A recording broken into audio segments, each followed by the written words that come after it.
அன்பார்ந்த தனுசு லக்ன அன்பர்களே, சென்ற முறை உங்களுக்கு குரு பகவான் ரிஷபராசியில், அதாவது உங்கள் லக்னத்திற்கு 6ஆம் வீட்டில் அமர்ந்து உங்கள் லக்னத்திற்கு 2, 10, 12ஆம் வீட்டை பலப்படுத்தினார்.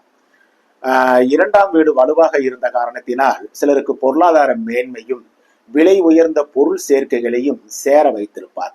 அதே சமயம் சகோதரம் மற்றும் உறவுகளிடத்தில் பகையையும் ஏற்படுத்தி இருப்பார்.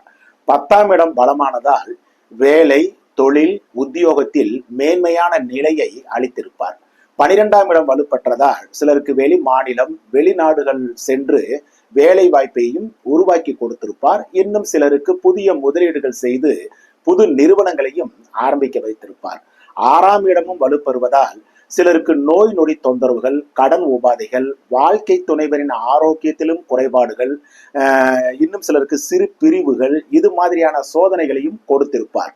உங்கள் சுய ஜாதகத்தில் எந்த திசை நடந்தாலும் சுக்கிரன் புத்தி நடந்திருக்குமேயானால் பெரிதாக பாதிப்பு ஒன்றும் வந்திருக்காது.